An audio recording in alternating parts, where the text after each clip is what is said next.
네, 시사 인터뷰를 듣고 계신 시각 8시 7분 54초 지나고 있습니다. 윤석열 대통령 지지율과 관련된 또 정치 이슈, 관련된 또 국민의힘 당내 현안, 천하람 국민의힘 순천갑 당협위원장과 얘기 나누겠습니다. 안녕하십니까? 네, 안녕하세요. 천하람입니다. 네, 집중호우가 내렸는데 순천 쪽에 많이 내렸거든요.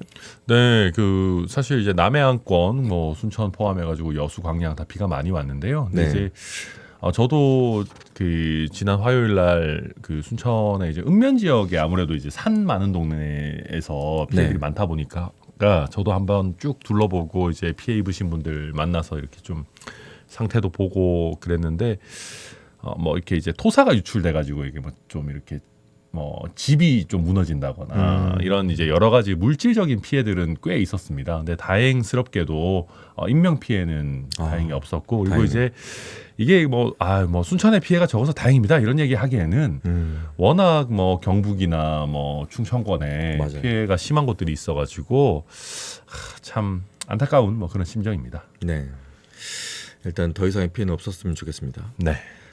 지난주에 천하람 위원장이 얘기해서 직접 물어보세요. 그래서 직접 이정현 전 의원을 섭외했습니다.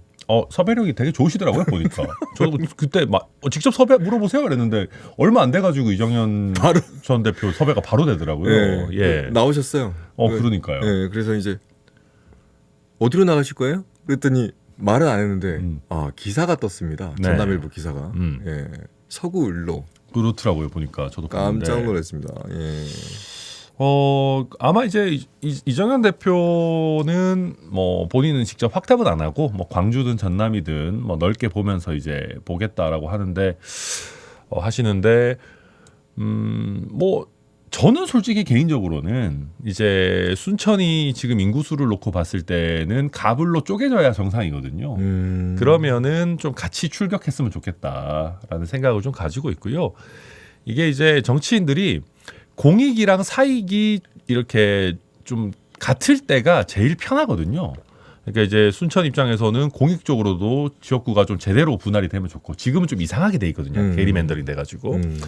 제 사익으로 봤을 때도 이제 두 개로 쪼개지면 아무래도 시민들이 마음의 여유도 생기시고, 그리고 이정현 전 대표랑 같이 출마도 할 수 있고 굉장히 좋기 때문에 선거구 쪼개기 위해서 지금 노력을 하고 있는데, 우리나라 국회나 선거구 획정위원회 이런 데들이 너무 법을 안 지켜요.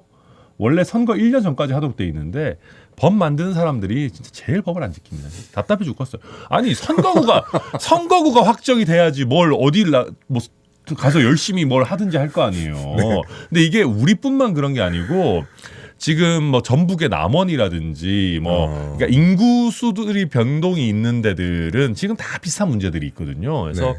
아무튼 국회 정신 차려야 됩니다. 그리고 이게 이제 출마하는 사람들한테 불편한 거는 당연한 건데 네. 그것보다도 이게 국민들한테도 안 좋아요. 해당 지역 주민들도 아니 이게 선거구가 정해져야 이제 우리 지역에 누가 나오는지 관심 있게 좀 보는 거지. 아무튼 좀 엉망입니다 보면은. 네. 맞습니다. 예. 다들 답답하시죠. 근데 이제 저희야 이제 방송을 하니까 여기에 관심이 있지. 일상생활 하시는 분들은 누가 나오긴 한데, 그렇죠. 누군지도 몰라요. 나오면 예. 그때 보지 이렇게 하시는 분도 계실 텐데 그래도 꼼꼼하게 미리부터 좀 평소 행실을 보시고 뽑아야지 그래도 더 좋은 선택을 하실 수 있지 않나 싶습니다. 이정현 전 대표가 서구을로 나오는 것은 물론 서구을의 그동안의 정치적인 행보로 여러 해 동안 애정을 갖고 있었기 그렇죠. 때문에 예전에 거의 40% 가까운 투표를 하신 적이 예. 39% 정도였던 것 같은데. 네. 제가 그때 인터뷰했을 때는 여기서 이제 거의 그 마지막 불꽃을 한번 태우고 싶다 이런 느낌이었습니다. 네. 예. 반응이나 결과가 어떻게 나올지 모르겠습니다만 서울로 간 것에 대해서는 천하람을 배려한 겁니까? 아니면 어떻게 한 겁니까? 지난번에 이제 영등포 출마하셨던 거요? 지난번 총선에 아니면 이번에 서구로 가는 거? 둘 다일 거예요. 첫 번째로 아마 이제 순천에서 제가 나름대로 이제 열심히 하고 있는데 거기 와가지고 이제 또 갑자기 경선을 한다. 이건 약간 모양새가 사실 좀 안 좋을 수가 있죠. 그리고 이정현 대표께서 항상 강조하시는 게 우리가 이제 정치 후속 세대들을 좀 잘 길러냈으면 좋겠다라는 거를 평상시에도 얘기를 많이 하세요. 그래서 좀 그런 것과 모순되는 행보 이런 거를 안 하시겠다는 의지도 있으신 것 같고 그리고 사실은 이제 저도 말씀드리면 아니 우리 지역이 정말 이 후보들 풀이 좋아져가지고 경선을 할 수 있는 환경이 되면 하면 너무 좋죠. 그게 사실 정상적인 거죠. 근데 이제 광주 전남에 아직까지 전체적인 그 후보들의 수준이나 깊이나 이런 부분들이 좀 부족한 부분들이 있기 때문에 국민의힘 입장에서 그러면 이정현과 천하람 둘 다 써먹어야 되는 상황이잖아요. 뭐 둘 중에 한 명만 써먹기에는 약간 사치 같은 느낌이 있기 때문에 그래서 아마 그런 부분들 좀 고려하시지 않았나 생각합니다. 네. 자 다음 얘기로 넘어가겠습니다. 네. 그 제가 좀 개인적으로 좀 궁금했는데 그 재난 방송을 생방송을 하고 있는데 갑자기 한동훈 장관이 긴급 생방송에 들어왔습니다. 네. 엘리엇 관련. 아, 네. 그게 그렇게 중요했던 겁니까? 뭐 엘리엇 뭐 중요는 하겠죠. 네. 네. 뭐 굉장히 국가적으로 중요한 뭐 사건이고. 네.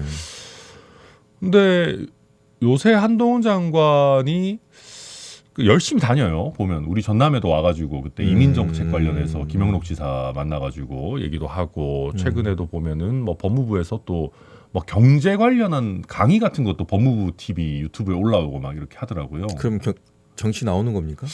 약간 그런 걸로 가고 있어 보여요. 지금 보면 저도 원래는 제가 이제 당내에서 듣고 있기로는 한동훈 장관이 당장 총선 출마 의지는 별로 없는 거 아니냐라고 듣고 있었거든요. 네. 오히려 조금 표현이 그렇지만 초선 의원이 되면 더 급이 떨어지는 거 아니냐 이런 식의 얘기들을 주변에서 하고 있다는 얘기를 제가 건네 들었어요. 제가 직접 들은 건 아니고. 네. 왜냐하면 초선 의원이 되면 그냥 원 오브 댐이 되는 거 아니냐. 그렇죠. 차라리 무조건 이제 될수 있으니까. 네, 차라리 뭐 이제 내각에서 역할을 조금 더 하다가 뭐 다음번에 대선 직행을 하든 아니면 오세훈 시장이 대선 출마를 하기 위해서 자리를 비우게 되면은 서울시장을 직행을 하든 네. 그런 것들이 낫지 않겠느냐라는 이제 그 참모라기보다는 뭐 주변에 조언하는 그룹에서 그런 얘기가 나오고 있다.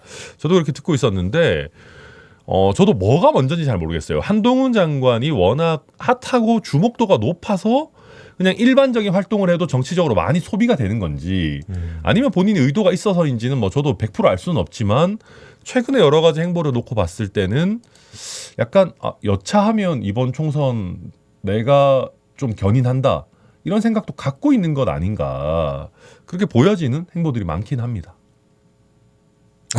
네, 그렇잖아요. 이번 총선을 본인이 견인한다. 왜냐하면은 이 말은 무슨 얘기냐면 그 법무부 장관이잖아요. 그렇죠. 그런데 당의 어떤 색깔을 너무 많이 지금 내부치고 있는 거 아닌가요?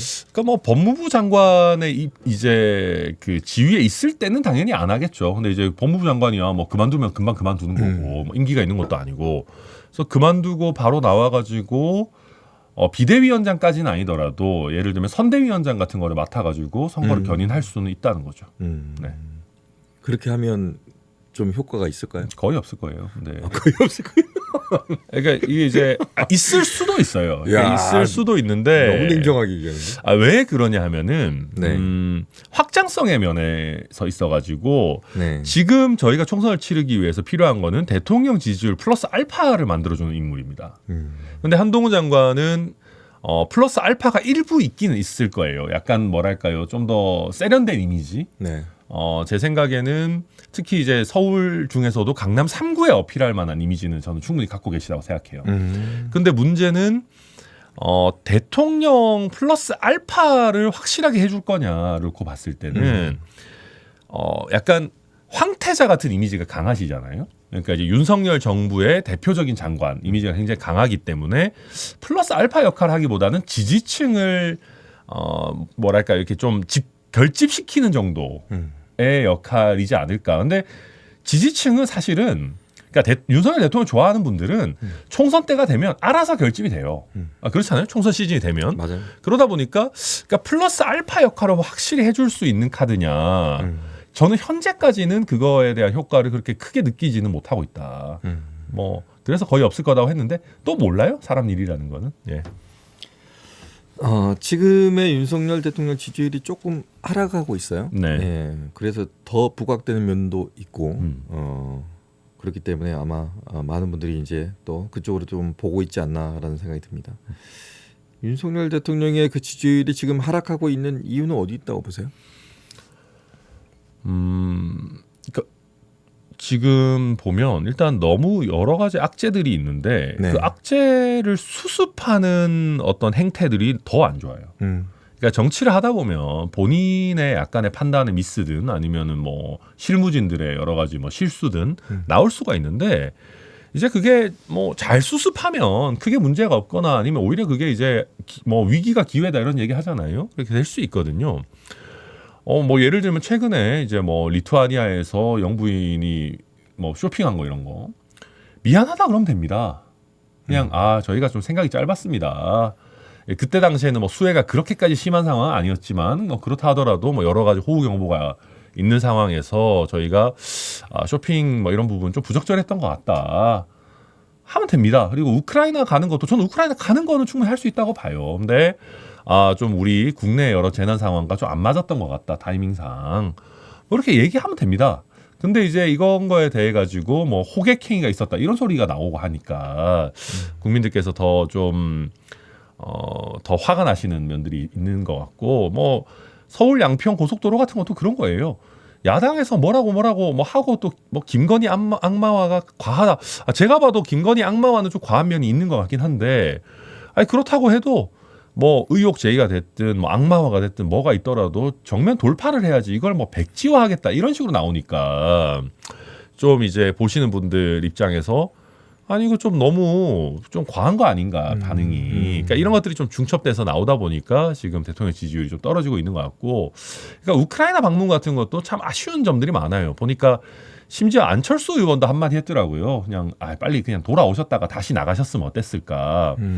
저도 생각이 안철수 의원 얘기처럼 그렇게 했거나 아니면 우크라이나를 가는 게 사실 복잡해요. 그러니까 바로 비행기로 갈 수 없으니까. 그러니까 폴란드로 가서 뭐 버스 타고 막 이렇게 해야 되니까 그러면 지난번에 이제 우크라이나 영부인께서 우리나라를 방문하신 적이 있었어요. 그러면 지금 우리나라의 수해가 좀 심하고 하니까 이제 젤렌스키 대통령한테 전화해가지고 미안한데 지금 우리나라 좀 이런 상황이라 가지고 지난번에 영부인 오셨었으니까 우리도 영부인만 보낼게 그럼 답방 형태로. 그래서 김건희 여사만 우크라이나 보내고 예를 들면 대통령은 빨리 귀국을 하신다거나 국내를 좀 그렇죠. 챙기고. 예, 뭔가 이런저런 어떤 그 좀 콤비네이션들을 생각해 볼 수 있었는데 좀 그런 부분들이 잘 안 나왔던 게 우리 국민들 입장에서는 재난 상황인데 좀 대통령이 너무 신경 안 쓰는 거 아니냐라는 인상을 받았고 거기다가 이제 기름을 붓는 얘기가 나왔잖아요. 대통령 뭐 달려와도 뭐 어떻게 할 수 있는 게 없다. 뭐 장난하자는 것도 아니고 그래서 아무튼 그런 얘기가 이제 좀 기름에 그러니까 불에 기름을 부은 거죠. 네. 네.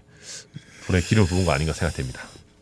근데 이제 더 기름 부어버린 건 그 공무원들에게 현장을 가라. 그러면 본인은 현장에 왔냐 이렇게 돼버린 바람에 이렇게 됐죠. 예. 본인은 또 뭐 지휘하셨겠죠. 기차에서 보니까 지휘하고 하시더만요. 예. 네. 뭐 그런 거는 뭐 저희가 뭐 느끼는 바가 있으니까. 예. 그럼에도 불구하고 성과는 있었을까요? 근데 원래 이제 그 나토 서밋 같은 경우가 나토 그 정상회담 같은 경우들은 특별한 뭐 어떤 성과를 내려고 가는 건 아니에요. 그리고 이제 요즘 같은 시기는 보면 러시아의 어떤 우크라이나 침공이 진행되고 있는 상황이고 또 중국과의 패권 경쟁 같은 부분이 있는 상황이기 때문에 우리나라는 원래 나토가 뭐 한다 그러면은 우리 나토 회원국은 아니지만 어지간하면 많이 갔었습니다. 정권을 막론하고. 그리고 최근에는 이제 지난번에 이제 우리 윤 대통령과 바이든 대통령의 정상회담 이후로 그 무슨 핵 협의 그룹 같은 것도 있잖아요. 네. 그런 것들이 점점 더 어떻게 보면 안보적인 그 협력을 강화하고 있는 상황이기 때문에 뭐 가서 이제 나토 가서 그런 얘기 하는 거죠. 회원국들하고 이제 그런 전체적인 얘기 나누고 최근에 보니까 뭐 대통령이 거기 뭐 핵 항모인가요? 아무튼 뭐 미국의 핵 전략 자산에도 승선도 하시고 그러는데 그런 것들이 결국은 이제 안보에 있어가지고 동맹국들과의 협력을 강화하는 그런 부분들 보여주는 거죠. 근데 여튼 사실은 이번에 제가 말씀드렸듯이 나토 정상회담은 원래 가가지고 특별한 게 없거든요. 그러다 보니까 이번에 그 대통령 출국의 그 백미가 아마 우크라이나 방문이었을 거예요. 그러니까 미리 그 공개는 안 했지만 가기 전부터 어느 정도는 그게 계획이 있었다. 네, 저는 분명히 있었을 거라고 봐요. 왜냐하면 젤렌스키 대통령이 뭐 한가한 사람입니까? 그냥 뭐 가가지고 뭐 번개합시다 이럴 수 있는 건 아니거든요. 지금 전쟁 중이잖아요. 그러니까요. 전쟁 중이니까 나름대로 다 계획이 있었을 거고 그러다 보니까 대통령과 대통령실에서도 우크라이나 방문을 취소하기가 더 어려웠던 것 같아 보이긴 합니다. 네. 근데 그 상황에서 국내에서는 이제 폭우 때문에 그렇죠. 사망자가 나오기 시작했고 네. 그 사이에서 이제 선택을 해야 되는데 지도자는 그 선택의 그 무게를 어디 쪽으로 두느냐를 이번에 봐버렸습니다. 네. 그냥. 아니 그리고 이게 그런 거예요. 그러니까 우크라이나 갈 수 있는데 예. 우크라이나 가는 거에 대해 가지고 국민들에게 조금 더 뭐랄까요 진솔하고 낮은 자세로 양해를 구했어야 돼요. 수에 이런 상황이고 제가 총리를 통해서 이런 지시를 내렸고 이런 조치를 다 하고 있는데 이게 정상 간의 약속이다 보니까 참 죄송스럽다. 이래서 국내의 어떤 여러 이런 부분들 차질 없이 저희가 하면서 다만 정상 간의 약속을 좀 지켜야 될 것 같다. 바로 복귀 못 해가지고 죄송하다. 이런 대국민 메시지를 좀 내셨다면은 지금 이런 그 여러 가지 어떤 그 국민들의 실망감이 좀 덜했을 텐데 그런 세심한 메시지 안 내면서 대통령 달려가봤자 뭐 하냐 이런 소리 하니까 국민들 입장에서는 더 화가 나셨던 게 아닌가 싶습니다.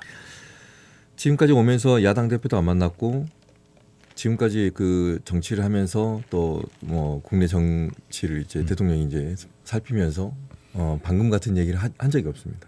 앞으로도 그럴 것 같습니까? 그러니까 이제 야당 대표와는 이미 어차피 사이가 털어져 있는 것 같고, 근데 뭐 물론 그 야당 출신의 뭐 국회 부의장이나 뭐 국회의장도 사실 야당 출신이죠.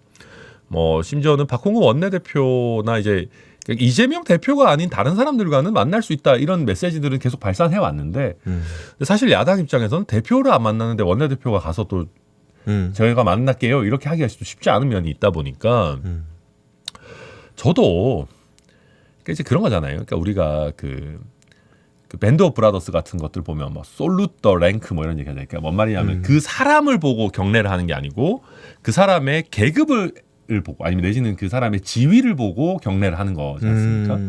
그러니까 우리가 이제 이재명 대표라는 개인을 뭐 대통령께서 내지는 우리 진영에서 좋아하든 싫어하든 간에 어쨌든 민주당에서 뽑은 당 대표니까 그 역할을 하고 있으니까. 그 역할을 하고 있으니까 우리 대통령께서 직접 안 만난다 하더라도 뭐 예를 들면 정무수석이든 비서실장이든 좀 적극적으로 소통하는 모습을 저는 보여줬으면 좋겠는데 요즘은 별로 그런 모습이 좀 요즘이 아니라 뭐 꽤 집권 이후에 잘 안 나오고 있는 것 같아서 좀 안타깝고 그러다 보니까 이제 제가 보니까 원내 수석들이 있잖아요. 네. 원내 수석 부대표 저희 당의 이양수 의원이고 그런데 원내 수석 부대표들끼리는 얘기가 좀 잘 통한대요.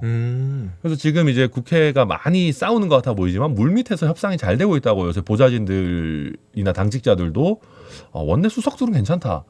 근데 문제는 원내 수석들끼리 얘기를 잘 하다가 그게 당대표 레벨로 보고가 되면 또 진척이 잘 안 되는 거예요. 그래서 그런 것들 보면 이 높으신 분들이 좀 더 서로에 대한 아량 내지는 뭐 이런 이해심을 가지고 적극적으로 소통할 필요가 있다 이렇게 보입니다. 네. 자, 뭐 여러 가지 얘기를 했습니다만은 좀 답답한 면은 좀 있는 것 같습니다. 예. 뭐 지금도 그렇지만 뭐 비도 계속 오고 그렇죠. 이게 획기적으로 막 뭐가 뭐 달라질 것 같다는 느낌이 안 들어서 좀 답답한 면은 있어요. 네, 그래서 결국은 뭐 또 돌고 도는 얘기지만은 네. 총선에서 약간 생기 있는 사람들을 뽑아야 돼요. 그러니까 저는 그래요. 그러니까 우리가 이제 제가 이제 국회의원 줄이자라는 얘기가 포퓰리즘이라고 늘 비판을 하고, 근데 저도 가끔씩 보고 있으면 그런 거예요.